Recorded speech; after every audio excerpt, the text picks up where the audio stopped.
Hey, and welcome back again to QT, Queer Temple. I cannot wait to show you what we have prepared for you today in this show. Our topic today, I am what I am, and what I am needs no excuses. Stay with us.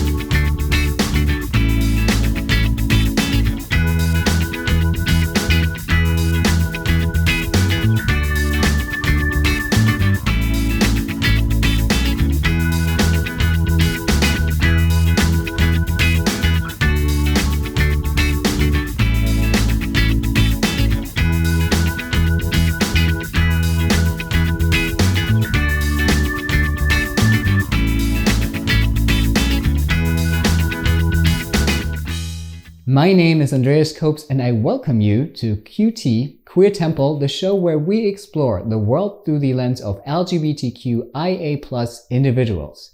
Today, we discuss the topic of identity and how we express our identity. Gloria Gaynor once sang, "I am what I am," but actually, who am I? Philosophers such as Jean-Paul Sartre and Friedrich Nietzsche had their own ideas of what I am means. But does their philosophy still hold up to this day? We often wonder who we are in the context of the 21st century. Well, my dears, let us watch this show today to think about ourselves and how we can empower others to fully express their identity. One way of expressing identity, emotions, and lived experiences is through music. I have spoken to the brilliant musician Diamond Black. Diamond Black is a Temple student and just released his first debut EP, Shannon's Son, in January. Distinguished audience, let's meet Diamond Black. Kelvin, aka Diamond Black. Hello, how are you? I'm very well, thank you. How are you? I'm alright, thank you. I think we start with the most basic questions. Who are you? Who is Kelvin? Who is Diamond Black? And tell me a little bit about yourself. Okay, well, Kelvin, my name is Kelvin Maurice Bledsoe Jr. I'm a Cancer. I was born in California, but I was raised here in Philly. I'm currently a student at Temple University, major in PR, obviously love music. I'm obsessed with forensic files, and in another life, I'd really love to be a crime scene investigator. But I'm just a nice, chill, pretty humble dude with big dreams. And Diamond Black, on the other hand, Diamond Black is like that bull. Like, he's your man's favorite man. He's bold, he's fearless, he's unapologetic, he knows what he wants. He's just very driven and determined, and he has a lot to say, and he wants to be heard. Interesting. Thank you. And what are your gender pronouns? He, him. Thank you. And speaking of what are your gender pronouns, people love to think in boxes. And I was wondering, Diamond Black, what kind of music are you producing? What genre is it? Can you tell me a little bit about that? Yeah, sure. Well, first, I would never want my music in a box because I feel like it covers a lot of different genres. But if I had to say, I would classify it as sort of an alternative hip hop. And I say that because my base is in hip hop, but sort of my subject matter is very alternative. I speak about love, sort of freestyle and rap, different vibes and so forth. So I would classify it as alternative hip hop. Can you think of any artist that... It's probably hard for you to compare yourself to someone, but can you say I'm more Cardi B or I'm more whatever? Well, I'm definitely Nicki Minaj all day. I love Cardi, but I'm definitely Nicki Minaj if I had to choose. But I don't really think there is anyone that I can think of off the top of the head that's quite like me. Okay. So I was listening to your music. I really liked it. We obviously met before for a production meeting for this show. And I have a quote written down from one of your lyrics. It's Diamond Black and I'm back with another track. You know, I had to get the ladies a little something to twerk to. What role do women play in your life? Well, women definitely, I was raised by a single mom and my grandmother. So women definitely play a strong role in my life. I feel like obviously none of us would be here if it weren't for women.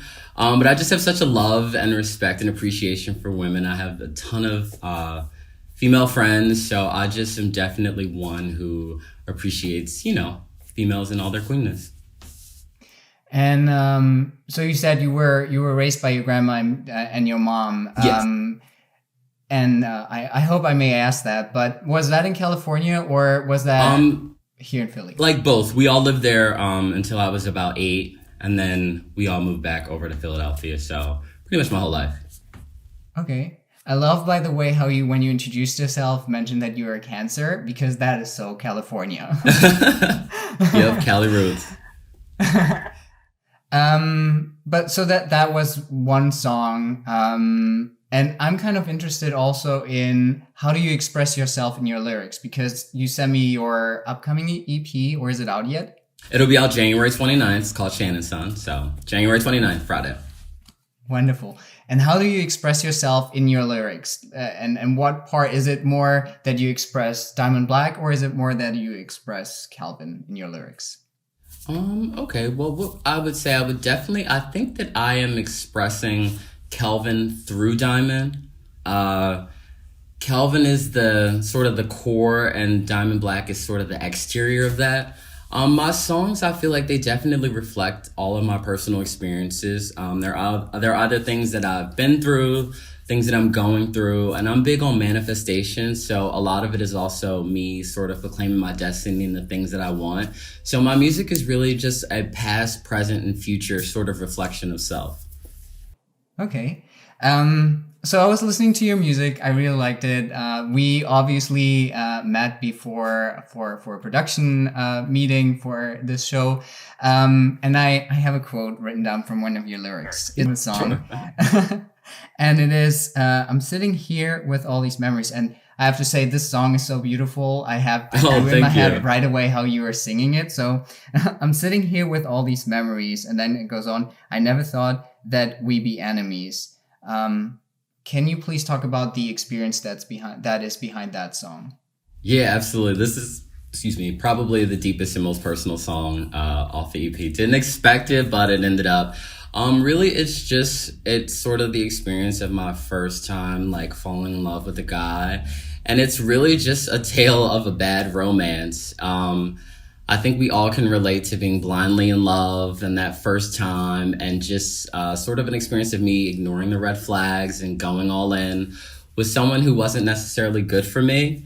And it's just one of those sort of tales of when, good goes to bad. And, at the end of any breakup, I feel like all you're really left with are memories of the past. And, from my experience, it just turned out it was, very surprising and disheartening that, someone that I love so much, I no longer have any sort of relationship with, and, sort of went from lovers to enemies. And it just tells the story of it. Was it your first love or? First, yeah.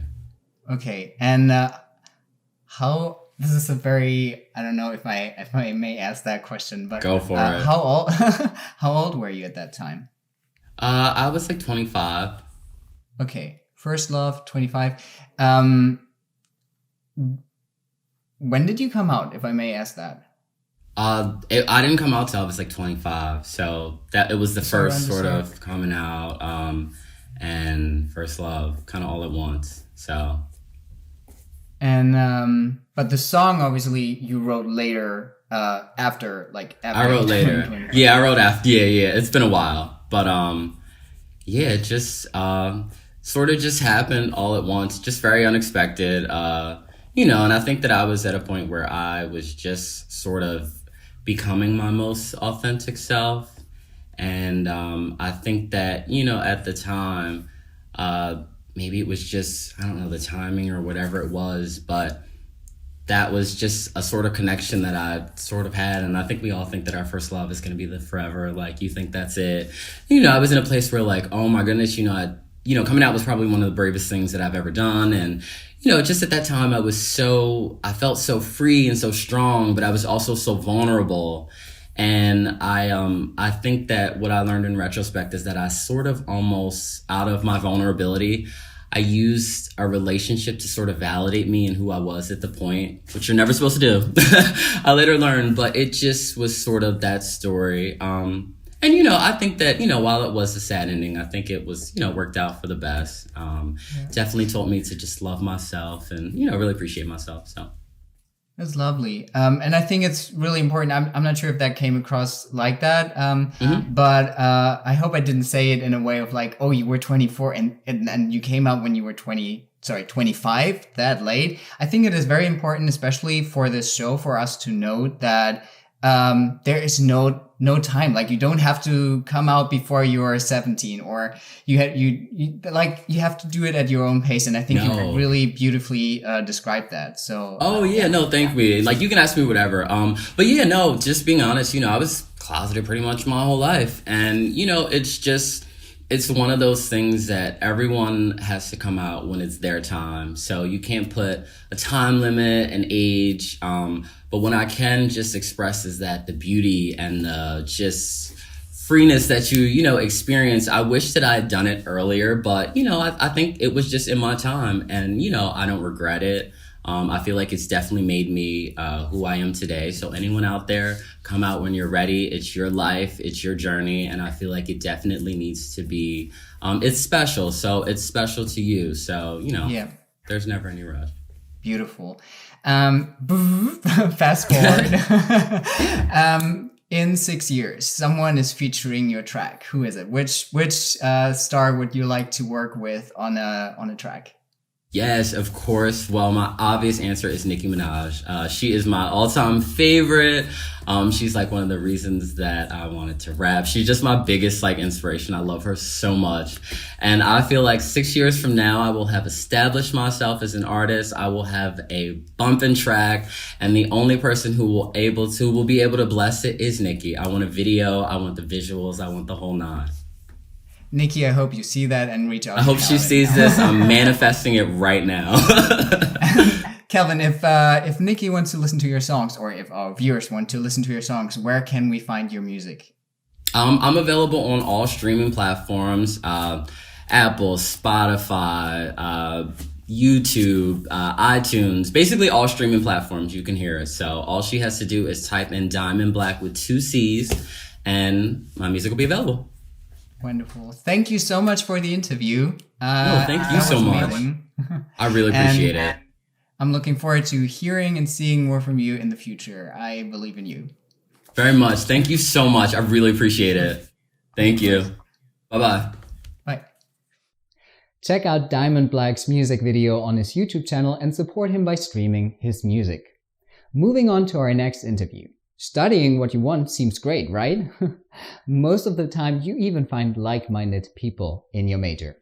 But what if you go a different route? You're really passionate about something, but you're kind of an outsider in the field. You don't really find a lot of people who are like you. Many women, for example, do not really feel encouraged to go into the fields of science, technology, engineering, and math, short STEM. For our next segment, I've talked to Rebecca, a trans woman studying math at Temple University. If you think girls aren't good at math, Rebecca will show you that doesn't add up. I want to introduce you to the amazing Rebecca Zalkin. Hello, Rebecca. Hey, Andreas. How are you doing? I'm doing all right today. Yeah. Wonderful. So thank you for coming to the show. Would you please first introduce yourself? Who are you? What are your gender pronouns? And what are you doing at Temple? Okay. My name is Rebecca Zalkin. I use she, her, hers pronouns. I am a mathematics major, and I'm also a queer studies minor. Was there ever a situation in your STEM major, in your math major, because it's a hyper masculine? I mean, let's face it, it's a hyper masculine major. Have you ever felt uncomfortable as a woman in this sphere? Yes, a few times. So I think the first time it wasn't math. It was my high school robotics club, and I was kind of questioning at that point, but I was kind of in a glass closet, you know. Everyone could tell. But I got treated horribly day in, day out at robotics. But I went to robotics because it was better than going home straight after school. But robotics was they kind of did everything in their power to, you know, ostracize me, which was not very fun. I also have some experience about being trans in STEM, which is a whole different topic. How would you say is that different, or what makes that? Does that make it better? Does that make the whole experience in STEM easier? Does it make it not easier? I would say being trans in STEM is on a whole harder than being cis, because there's this in STEM fields, there's like this expectation that the science comes first and the feelings come later. But like, time and time again, it's like people have said rude things to me without thinking, and I've tried to discuss it with them. They said, "No, we're doing science. This has to wait." But then I don't see them after because we only see each other when we're doing science. So it's kind of a weird conundrum. You know, this happens in a lot of in the labs I've been to at Temple. This happens in a lot of in the math camp I went to. It's the math camp. What is your safe space then? What is the uplifting part that is helping you to cope with these things? I think the uplifting part is that I get to, you know, enter a field as a trans woman, and I get to like pave the road for other people to enter, because I think a big part of my wanting to be a queer STEM activist is because there's been a lot of activism in different fields, but not a lot in STEM for race and sexuality and other kinds of diversity. There's not a lot of activism in STEM yet, and I want to try and change that. And I remember that, and I'm sorry, I think my question was kind of not precise enough, but I wanted to hear who were the people that were uplifting you in these situations. And I see. But I also think, and that leads to an important question. I remember that you started a queer STEM club because you saw this niche. You wanted to be this person who can uplift other people. Can you talk about that a little bit? So I've been trying to start a OSTEM club out in STEM.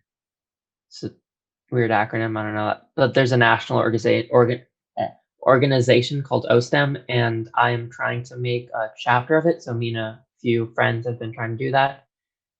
It's been really hard because we started with finals, and there's this whole thing about how you have to submit it by date, but we're working on it. We are trying to get it. I have a lot of people who want to like be a part of it, and I think that's really inspiring. You know, it's really inspiring to try and see that. And in the conversation before, we talked about teachers, professors that are kind of having your back, that support you in your mission and are also standing by your side. Can you talk a little bit about that? How are Temple professors standing with you? So there are a lot of great Temple professors. I'm mostly in the math department, so I don't know a bunch of other ones, but of course, obviously, there's Professor Winhauser, Brad. He's amazing. He's the LGBT studies like chairman, basically. He just like runs all that stuff. So that's like if you're queer at Temple and have never met Brad, I implore you to meet him or try to take one of his classes. But for me personally, I mean, of course, there's Professor Lorenz, Maria Lorenz in the math department, who does a lot of stuff for women in STEM. But for me, I found that Professor Max Avner, and I have just latched onto them as my mentor. I love Professor Avner. It's whenever I need a trans person at Temple to go to, I see Professor Avner, and I think that while I'm trying to find my way into going through mathematics, Professor Avner has already found their place as a math professor, and it's just, I don't know. I think it's wonderful. Yeah, it is. I think it's very important to see these role models to cope with all the stones that are thrown into your way. And I kind of want to touch, we don't have that much time anymore, but I kind of want to touch on one more thing. And that is, that's one thing that I read in the paper that you sent me. You said, as famed queer theorist and writer Julia Serrano writes, in virtually all depictions of trans women, whether real or fictional, the underlying assumption is that the trans woman wants to achieve a stereotypical feminine appearance and gender role. And tell me how that is bad. So I've been reading a lot of Julia Serrano lately, but I think that everyone has a conception of a trans woman being a hyper feminine woman, someone born, with all the male parts, who wants to be uber feminine, and like they get through their life trying to be uber feminine. But take one look at me. I am not uber feminine. I at least try not to be. But I think that so many people are accustomed to trans women wanting to be hyper feminine that it leads them to be confused when they see a trans woman who isn't. Like, there are plenty of women who are masculine. I bet you and the viewers at home can think of many in their life, but they always think, well, if you're a trans woman, why wouldn't you want to be feminine? I'm like, I just prefer not to be. Right, because they are also, how should I say it best?